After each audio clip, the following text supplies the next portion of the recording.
ولا أقوى على النار الجحيم. Maka hari ini kita masuk pada bab ghibah. Langsung di Mujadalah ini sangat langsung konteksnya ke masalah ghibah. Firman Allah Ta'ala, wala yaghtab ba'dukum ba'da ayuhibbu ahadukum ayakula lahma akhi maitan fakarihtumuh. Dan jangan mengumpat sebagian kalian akan sebagian yang lain. Adakah seorang kalian mencintai bahawa memakan akan daging saudaramu yang sudah mati? Daging orang mati kita makan, bukan orang hidup, bangki namanya. Fakarihtumuh, maka bencilah oleh kalian. Udah bab mengumpat? Saya sendiri ragu. Udah? Saya rasa belum, cuma kesentuh kemarin. Udah? Jadi mengumpat itu membicarakan orang lain, kejelekan orang lain, baik di depan, di belakang itu sama. Tapi konteks bahasa ghibah itu lebih di belakang. Makna di belakang itu tak mesti di belakang atau di kejauhan. Makna di belakang itu dia bukan lawan bicara. Kan kita pernah sekolah dulu. Pertama tunggal siapa? Halo, yang sekolah pertama tunggal siapa? Ramai tak lulus kuliah ni dah.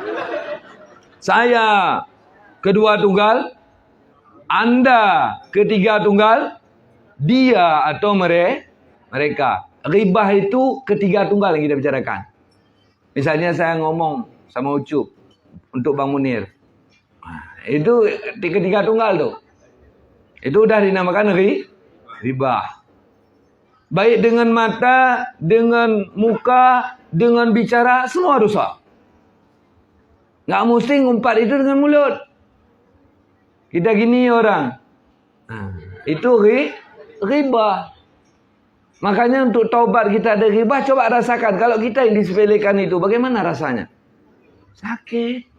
Tapi kalau kita kerjain untuk orang lain, ini namanya ghibah. Dan ghibah itu karena dalilnya langsung Quran, tabel dosanya, dosa kabair, dosa besar. Kalau penyakit ini kronis. Standar sirosis hepatis, stroke hemoragik atau iskemik, itu bukan demam. Bukan influenza ini. Yang cukup dengan obat pasaran 1000 sebiji, enggak cukup. Ini harus rujukan atau ke Penang, lain enggak ada jalan. Maka setiap dosa yang kita kerjakan, kita sudah ada kuota. Lama berada di neraka, udah ada. Dan untuk tobatnya harus habis. Duit banyak, arti duit banyak, pahala kita terkikis. Ini yang terjadi. Maka jangan suka dosa kita. Jelek-jelek nama kampung belum ada suka dosa, yang ada suka miskin baru. Belum ada suka dosa. Tapi kita suka dosa sakit namanya. Wallahu a'lam bishawab. Jadi, adakah kalian mencintai memakan daging saudaramu yang sudah mati? Maka benci oleh kalian. Jangan suka makan daging manusia. Jadi sumanto kita. Jelek itu. Qala Rasulullah sallallahu alaihi wasallam, la tuhasadu, jangan kalian saling hasad. Ini biasa ini. Hasad itu saling dengki. Sama abang kita bisa dengki. Apalagi sama ipar. Makanya kalau penyakit hasad ini, di siapa-siapa bisa duduk. Sehingga ada itu syair Aceh dulu, teringat saya masa-masa saya kecil. Tengku sama tengku, gemekaru beda paham. Padahal beda pemasukan orang. Maka lagi yang kaji dia. Allah ma'alah. Begitu kejadian. Kenapa? Saling dengki. Ramai orang ngaji tempat dia ngomong, puibi ramai awak ajak kena. Padahal bubur ribi, yang ni bila baik. Begitulah keadaan. Tapi yang ngomong-ngomong saja kerja. Yang ada kerjaan lain. Wallah ma'alah. Udah. Wala tabaghadu. Dan jangan saling benci membenci. Padahal dulu dia bunga kita. Enggak lihat dia di sekolah sehari serasa dada sesak. Padahal enggak ada kita penyakit sesak nafas. Tapi pas ingat dia pekan hijab orang.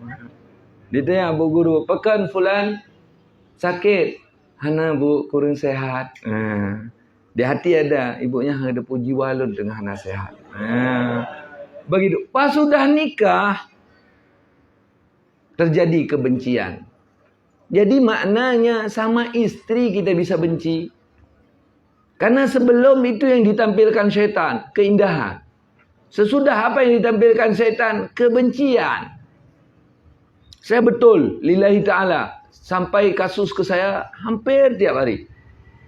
Termasuk kasus gara-gara kentut jadi masalah. Lun kempu dungku bengeh. Nak pada urah nak berhabar. Itu kentut lembek cover dungku. Tak king tu. Atang kailap lembek cover tok menan kejadian. Jadi terbongkar semua rahasia. Pening kita nonton. Boh kentut putra badengku. Kah dia fikir. Ada muat mendang.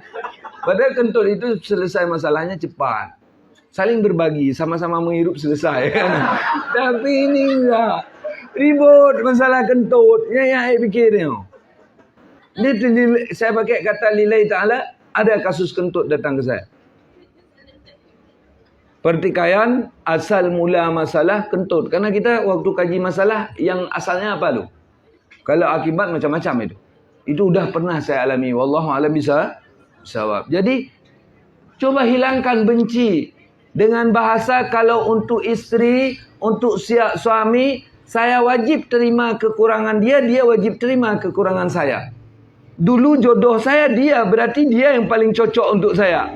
Dulu dia mawarnya, kenapa sekarang dia bertukar jadi bunga emanau? Kan begitu kita pikir. Jadi coba pasang pikiran.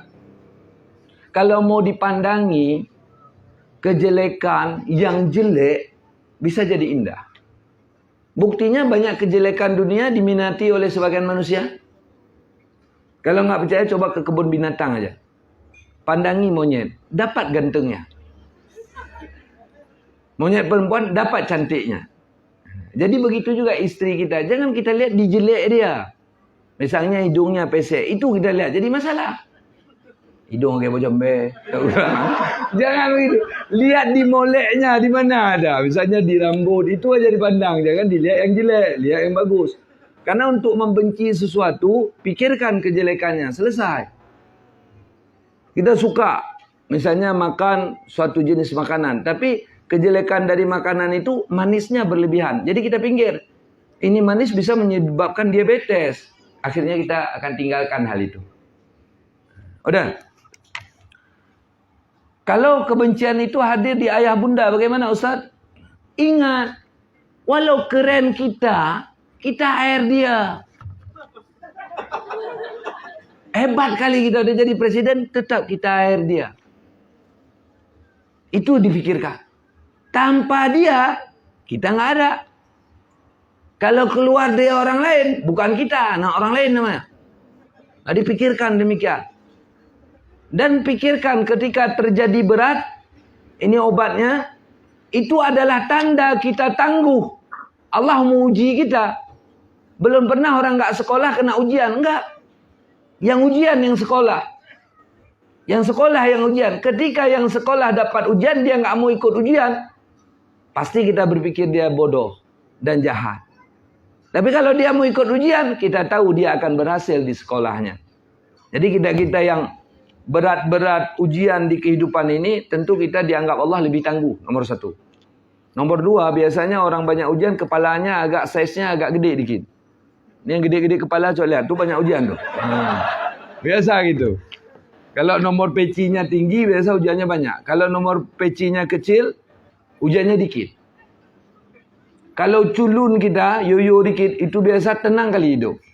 Orang dah ngejek kita nggak tahu apa-apa. Seluruh hal dia bagaimana? Makanya kadang-kadang bangainya rahmat. Nggak percaya coba lihat. Ada kawan kita agak bangai-bangai alang begitu. Kita ejek dia slow sini. Kak Uji katakan hidup bukan. Yang sibuk siapa? Kita yang sibuk. Ngerti ya? Jadi jangan kita pikir harus bersyukur kepada pintar aja. Rupanya bodoh kadang-kadang harus disyukuri. Orang bodoh masa konflik nggak kena pukul. Kalau polisi tentara dah tahu itu bodoh, aman dia. Tapi yang pintar-pintar kena pukul. Kenapa? Dianggap ini antek-antek. Wajah idiot, siapa ada benci? Allah samakan wajah idiot sedunia. Wajah persatuan mereka. Persatuan ahli surga. Itu wajah idiot. Nggak ada kita benci, karena kita tahu dia idiot. Ini ada orang ganggu sekarang, datang. Merepet lagi kita ngaji. Ada orang bilang, sakit yang dengku. Nggak ada yang marah lagi, selesai. Kan aman kali kan? Kalau kita tersakiti hati dengan omongan orang, mikir, saya nggak pernah dengar. Karena kalau kita nggak dengar, nggak sakit. Tapi udah dengar begini. Hapus seolah-olah nggak pernah dengar. Gimana cara hapusnya? Pendam, tekan tong sampah, selesai. Terhapus. Nah itu, dah. Wala yaghtab ba'dukum ba'da. Dan jangan mengumpat sebahagian kalian akan sebahagian yang lain. Wa kunu ibadallahi ikhwana. Dan jadilah kalian hamba Allah sebagai saudara. Emang kita saudara? Di bumi gitu, dikubur gitu kita ngomong. Wa man ikhwanuka muslimin wal muslimat. Itu saudara. Walau hari ini kita tanya itu, saya nggak yakin yang belah ni jawab itu toh. Jawab nggak? Enggak. Kita siapa saudara? Muslimat. Jarang orang jawab muslimin kalau dia cowok. Kalau cewek muslimin, nggak jawab muslimah. Karena perunya ya agam inang, ya inang agam, begitu keadaannya. Wallahu a'lam dah. Kemudian daripada itu, iyyakum, ini hadis nih. Takuti oleh kalian. Wal ghibatu, dan bermula mengumpat. Wal ghibatul ghibata asyaddu minad zina. Dan mengumpat akan sebagai umpat itu lebih jelek daripada zina. Pernah dengar hadis ni? Umpat banding zina, jelek zina. Umpat dengan zina, jelek umpat. Bukan jelek zina. Padahal keadaannya jelek zina. Dosanya pun gede zina. Tapi ada hadis ngumpat sama zina, parah ngumpat. Satu tumpuk tai lembu, mana lebih banyak najis dibanding setumpuk tai kucing? Banyak tai lembu lah, setai segini. Kalau tai kucing, setai segini. Ya kan? Mana banyak najis? Kalau ngotori lebih banyak tai lembu. Tapi celah mana lebih celah?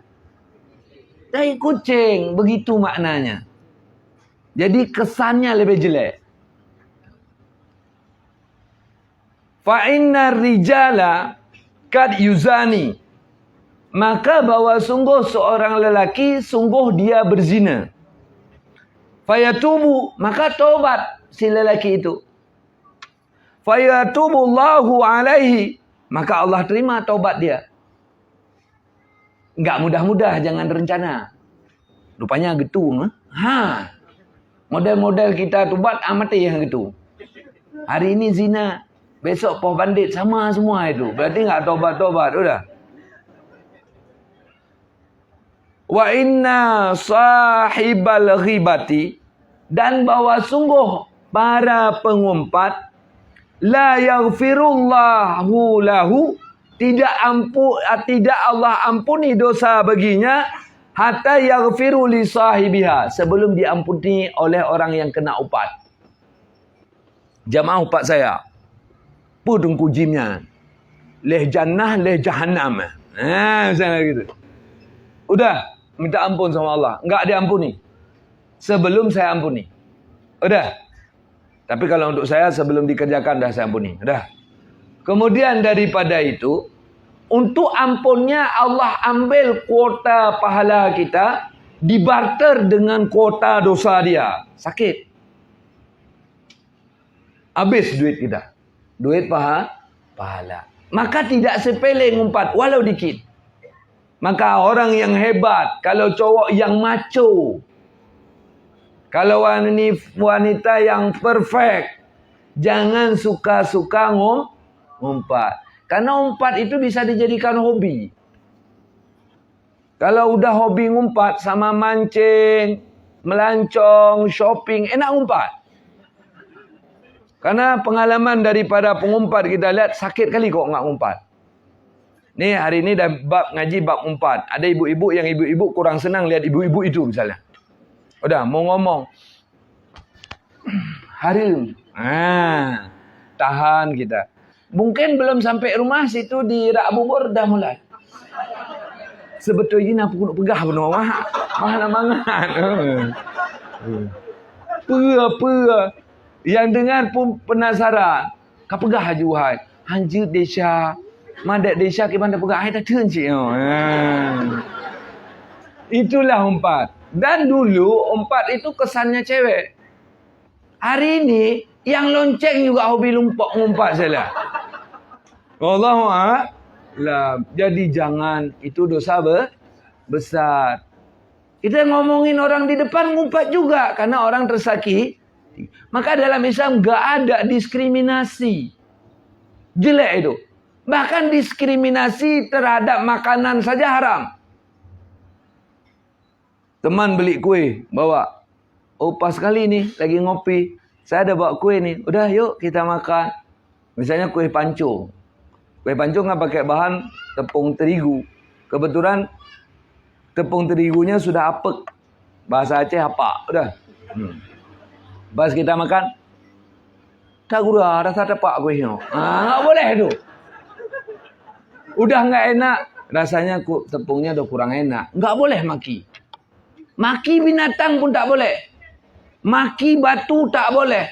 Jadi menyakiti yang lain itu semua tak boleh. Kecuali sudah pada estafet mesti diganggu. Anjing gigit kita lempar, itu hak. Kafir ganggu kita perang, itu hak. Tapi ini anjing lagi tidur, kita lempar, gimana sakit hatinya anjing. Baru kue siakai rompu tak lalu. Begitulah keadaan. Jadi nggak boleh nyakiti orang. Secara fitrah, kebaikan itu terasa. Secara fitrah, kejelekan itu terasa. Nggak perlu kita tahu daftar dosa, kita tahu. Ini salah, terasa di jiwa. Karena hal itu tidak disenangi orang lain. Itu segi dosa. Segi adab juga begitu. Secara fitrah jiwa kita bisa merasakan adab. Misalnya kita sendawa depan orang. Secara fitrah terasa kurang adab. Terasa itu. Walau nggak ada yang kasih tahu. Maka jiwa kita, fitrah kita sebenarnya ngerti mana yang baik, mana yang jahat. Cuma kita udah hilang jati diri. Sebagai orang, makanya nggak ngerti lagi fitrah. Jadi jangan suka ngumpat, karena ngumpat itu sakit. Ada orang yang kalau bahasa Aceh bakai, dia jangan diumpat, dimaki selalu. Ada orang yang sensitif, gara-gara dimaki, gara-gara diumpat, sedihnya lama tinggal. Sebenarnya orang demikian bodoh, karena dalam Islam khuzil afwa, ambil memaafkan, wa'mur bil urf, seru dengan kebiasaan. Kita lebih enjoy hidup begitu. Makanya kalau yang sekolah psikologi sini, cara Islam itu merupakan obat di dalam psikologis. Cara Islam itu pencegahan penyakit dalam kedokteran psikologis. Sehingga orang yang beres akhlaknya, dia nggak butuh psikiater. Nggak butuh konsul. Karena dirinya sendiri adalah dokter psikologis. Ini kita gara-gara orang ngomong ke kita sekali, kita simpan dendam. Dan dosa. Nama dendam, haqdi. Al-mu'minuna laisa bihaqdin. Orang beriman nggak ada dendam. Secara psikologis, kita simpan sakit hati di hati. itu makan energi. Hati kita kepanasan selalu. Kita meronta ketika teringat nama dia. Kok geram kau? Kan buang-buang energi itu. Banyak hal yang lebih penting kita fikir. Maka gaya hidup yang paling bagus, sahabat yang lewat dikatakan Nabi dia ahli syurga. Sehingga sahabat datang ke rumahnya dan nginap di rumahnya. Lihat apa ada kelebihan dia. 0 kelebihan. Salatnya cuma pas-pasan. Rupanya kelebihannya setiap ia mau tidur ia selalu ingat. Semua orang yang pernah dosa dengan saya hari ini sudah saya maafkan. Jadi nggak perlu kekalin dosa orang. Jadi itu RAM kita penuh selalu. Karena sampah udah kita hapus. Ini kita RAM kacau. Ketika hidupin aplikasi lelet jalannya. Wet. Kita bilang, pakan le, kok trip dia. Foto WA bak lu. Dah lu siga ke. Oh bro, letan. Banyak sampah. Hapus saja. Nggak usah diingat. Habis itu kalau kita nasihati orang begitu, gimana dia jawab kira-kira? Udah ada jawaban di pikiran saya. Drone mangat dia pegang. Sebab hanan rasa. Kayak gitu. Itu penyakit baru itu. Selalu begitu. Saya sering itu nasihati ibu-ibu karena marah sama suami. Drone mangat dia pegang sebab drone nagan. Itu yang capeknya. Udah capek kita nasihat, nggak jadi obat bagi dia. Maka begitulah keadaan dia. Coba buang salah orang. Ketika kita buang salah orang, Allah beri kemaafan yang penuh langit akhirat untuk kita. Bagaimana hebatnya? Heboh ya kan? Itu manusia yang pintar. Sukanya pada suka Allah, bencinya pada benci Allah. Itu manusia pintar. Ini suka kita pada suka diri, benci pada benci diri. Kapan perlu Allah? Kalau kenduri. Biasa begitu. Meninggal mamaknya kepala ke Allah. Kalau enggak, hidup gaya kita. Apa kita ni? Udah, saya baca beberapa hadis lagi. Marartu lailatal asra bi. Berjalan pada malam Lailatul malam Isra Mi'raj bi dengan saya. Ala qaumi, di atas satu kaum. Yamshuna wujuhahum, yang mereka menggaruk-garuk muka mereka. Berarti tangannya enggak terikat mereka. Alhamdulillah. Bi adfarihim, dengan kuku-kuku mereka, digaruk-garuk muka aja kerjanya, ada kerja lain. Faqultu ya Jibril, wahai Jibril, man haula, siapa mereka itu? Faqala haula'i alladhina yaghtabuna an-nasa wa yuqimuna fi a'radihim. Mereka itu adalah orang-orang yang mengumpat dan menjatuhkan omongan mereka pada malu orang lain. Makanya mereka hidupnya di neraka garuk-garuk muka. Kepada semua jamaah, GKU hari ini kita gunakan untuk sedekah untuk Tubul Kaini yang baru musibah kebakaran rumah. Jadi yang mau isi banyak-banyak silahkan. Ngerti ya? Kemudian daripada itu, yang mau ikut besuk habis ini, insya-Allah saya paling rokok sibah, je kopi sabah, salat, lalu kita berangkat. Ngerti ya? Tapi yang berangkat harus terdata.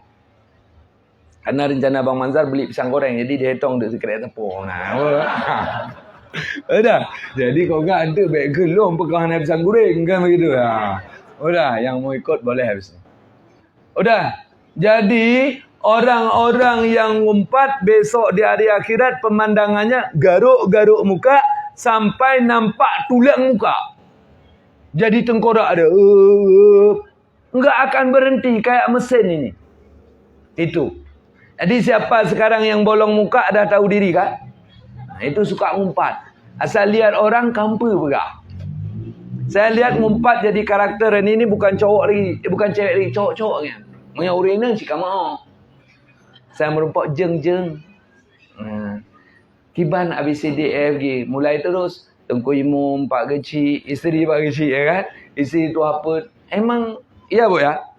Enak kali umpat. Kalau enggak ngumpat, pas pulang telefon. Ya kan? Napa kena pegah puno? Nak kalian gesuk baju kuk merah. Anak kita draw aku. Mutih lagak hayau tu. Enak kali tu. Pokoknya gridnya naik terus grid 4. Pada 1 atau 4. Jadi sadari diri kita kok kotor. Untuk Allah sembunyikan aib kita, maka enggak nampak aib. Mana aib kita? Coba lihat. Ni lihat ni. Ni apa bahasa Indonesia? Jengkal ya. Jengkai. 1 jengkal setengah. Udah lambung. Di sini semua nih. Semua. Siapa yang tutup? Allah. Sehingga waktu kita ngomong enggak bau Tapi coba ambil segini taruh di kamar. Bau enggak? Bau. Tapi mulut kita enggak bau Di belakang bukan keluar. Angin sakit orang ngambil. Kentut namanya. Ya kan? Tapi enggak kita. Bau enggak. Paling gara-gara enggak sikat gigi. Sering kita dibilang waktu sekolah. Jigong kau tu. Kadang enggak sikat gigi tu. Allah ma'alam. Siapa yang sembunyikan aib kita? Allah. Kalau Allah enggak sembunyikan aib, mungkin kita semua harus pakai masker kopi di sini. Karena kopi bisa mencegah bau. Dan kita ngomong sama orang itu semeter mungkin. Gara-gara kontaminasi yang terjadi. Udah. Saya kira bab 4 sudah selesai. Kemudian dosa 4 yang boleh kan udah sering saya bicarakan. Ada 6, kita tinggal. Kemudian kita masuk dosa satu lagi tadi nomor 15, ngumpat. Nomor selanjut. Nomor 16, namimah. Tahu namimah? Bahasa kita lalat mirah. Orang yang suka mengadu domba. Adu domba ini walaupun dia domba tak boleh diadu. Artinya Bang Munir bilang untuk beliau, di saya nggak boleh nyampein itu. Karena akan terjadi pertikaian. Apalagi saya buat cerita. Tahu apa Bapak? Kalau Bapak duduk sama dia kan sering geser tuh. Bukan apa-apa, dia bilang Bapak kiam tahan. Begitu. Itu namanya namimah. Namimah itu biasanya didasari oleh kebencian hati. Karena apabila ada rasa benci, keburukan tampil. Tapi kalau nggak ada rasa benci, yang timbul pujian. Misalnya ada Pak Gecik baru dilantik, kan semua puji. Ada sekitar 3 bulan, udah mulai digulung Pak Gecik. Itu berita jadi viral di kampung. Tapi kita yang jadi Pak Gecik harus siap, tegar. Tak mungkin hari itu tak berangin. Tetap ada angin dalam kehidupan. Tapi harus kokoh. Karena angin itu hikmahnya menempa kita. Supaya akar kita tak mudah tumbang. Tapi kalau kita nggak cinta angin, akhirnya sporanya nggak kerja. Tidak terjadi perkawinan serbuk sari sama putih akhirnya nggak berbuah. Jadi orang-orang yang cendekia, yang intelek, dia sering dihadapi pada masalah. Jadi yang nggak pernah kena masalah di sini itu berarti kita baasan. Hanaboh. Tapi yang sering kena masalah bisa kita kurma, bisa kita anggur. Alhamdulillah. Udah. La yadkhulul jannata fatana. Ai namamu. Fatanu ai namamu. Tidak akan masuk surga orang yang suka memfitnah atau mengadu domba artinya. Udah. Ini masalah. Ini lagi ingat. Fatanu tukang fitnah. Saran saya, kita orang Aceh jangan kasih nama anak Qaf. Po. Udah. Ha. Itu jangan pakai nama anak kalau orang Aceh. Karena nggak akan terucap. Sifat Nabi fatanah, cerdas. Kita beri nama anak kita Ahmad Fatan. Orang tetap panggil Ahmad Fatan. Tukang fitnah. Fatan artinya dia itu cerdas. Kita kasih nama kita, nama anak kita Qalbun Salim. Hati yang sejahtera. Orang enggak akan panggil Qalbun, tetap dipanggil Kalbun Salim, anjing setia. Tetap begitu orang Aceh. Apalagi apalagi qa, itu sulit. Jadi bahasa Aceh yang mudah-mudah aja. Kasih nama anak. Itu saran saya. Supaya doa ke anak kita lengkap. Karena ayah yang baik mencari mama yang baik untuk anak. Supaya anak kita tidak harus selalu berobat sakit kepala karena mamaknya ember. Ngerti ya? Kemudian beri nama yang cantik untuk anak. Kemudian didik agama untuk anak. Itu ayah yang baik. Bukan mesti cari mama yang baik itu yang cantik, tidak. Karena kadang-kadang ABCD EFG. Dan tidak tertutup kemungkinan yang jelek pun ABCD EFG. Tapi apa juga dicari? Yang baik budi pekerti. Udah. Kemudian daripada itu, namimah tadi ya.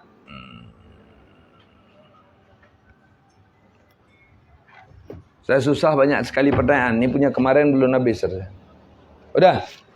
Jadi, mungkin kita cukupkan dua ini. Coba kita berupaya. Apabila kita yang di namimah. Sakit kan? Sakit. Apabila kita yang diumpat sakit, maka ingat rasa diri orang pada diri kita.